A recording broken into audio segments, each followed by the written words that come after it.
Hi, my name is G13 and my teammate is Al-Kayiem. We are from Group 13. In here, we will be presenting an overview of a reheater system in a power plant. Without further ado, let me start with the introduction of a reheater. A reheater is a part of the boiler which used to reheat the steam output from the first stage of the turbine. It is basically a superheater that superheats the steam exiting the high pressure stage of the turbine. The steam output from the high pressure turbine will again absorb the heat energy from the boiler and will be used in the low pressure turbine. The main reason for using a reheater system in a power plant is to improve its efficiency. So by reheating the steam between the high pressure and low pressure turbine, it is possible to increase the electrical efficiency of the power plant cycle beyond 40%. From this slide, you can see an overview of an ideal Rankine cycle with reheat system. So different from a normal ideal Rankine cycle, this system has two turbines which are high pressure and low pressure turbine. In the Rankine cycle with a reheat system, the steam will first be superheated in the boiler and reach the high pressure turbine. Then the superheated steam output from the high pressure turbine will again enter the boiler to be reheated. The reheated steam will then be used in the low pressure turbine to generate more electricity. The design of a reheater is very similar to a superheater as they are both operating in high temperature. So from this picture, you can see an example of a reheater pipe inside the boiler. It is designed with maximum surface area to ensure that the heat transfer from the boiler to the steam is very efficient.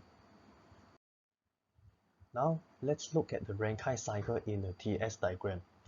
The left one is a normal Rankine cycle without a reheater. In the normal Rankine cycle, the superheated steam produced by the boiler flows through the turbine and being expanded, and end up with a value of dryness fraction in the condenser where droplets start to form. And this is 0.4 in the TS diagram. Next, let's compare it with a Rankine cycle with a reheater system at the right side. In a Rankine cycle with a reheater, the superheated steam will be expanded by the high pressure turbine and drop to a lower pressure value. The expanded steam will then be reheated to reach the same temperature in 0.5. By doing this, the area under the curve will be increased. Also, the dryness fraction of the steam when it is entering the condenser in 0.6 in the DS diagram will be shifted towards the saturation line, which can reduce the moisture content in the steam. So this is important because if there are droplets in the steam, it will be impacting the turbine blades and reduce the efficiency of the power plant. The improvement of the efficiency can also be seen in the T efficiency formula, where net work in the Rankine cycle with reheater is improved. The advantages of using the reheater system in a steam power plant is that it could help to reduce the moisture content of the steam so that there will be no droplets hitting the turbine blades, which could damage the blades. It also helps to improve the efficiency of the overall system. Other than that, a reheater can also help the industry to generate more profit because of the increased efficiency. However, the reheater is usually used in large boilers since it is feasible economically only in large power plants. Next, reheaters are often used in Brayton cycle as well. Heated air coming from the combustor enters the high-power turbine, thus creating work.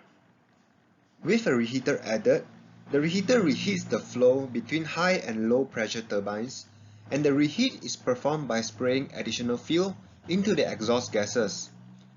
This is possible due to sufficient oxygen in exhaust gases after the first combustion. In the TS diagram, it could be seen that by adding a reheater, the area increases, which means that the work output increases. We know that from point 2 from point 3, air is reheated to a very high temperature and pressure before entering the turbine. However, point 3 is limited due to metallurgical constraints at the turbine, whereby temperature is not allowed to exceed a certain limit to not damage the turbine. Therefore, a reheater is added using the same temperature to produce more work output without damaging the turbine. How do we do it? So excess air is extracted and fed into the second stage combustor and turbine, whereby this causes an increase of temperature from 0.4 to 0.5. So the advantages of reheaters in Brayton cycle is that it increases the power output without exceeding any metallurgical constraints, which is typically about 1000 degrees Celsius. We can see from the TS diagram that by adding a reheater, the area is increased without increasing the outlet temperature from the combustor. Second, the reheaters increases the potential for heat regeneration. Comparing to a Brayton cycle without reheater, at 0.6, the exhaust temperature from the low power turbine is actually higher than the exhaust temperature at the high power turbine in the ideal Brayton cycle.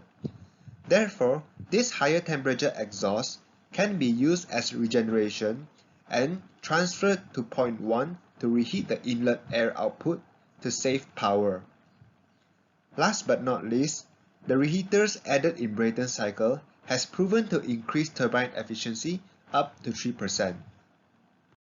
The main applications of reheater today in Brayton cycle is in gas turbines and jet engines. In gas turbines, the reheaters are used to increase the efficiency of the overall cycle and to increase the work output. While in jet engines, reheaters are used to increase the thrust during supersonic flight, during combat, and during takeoff of military aircrafts.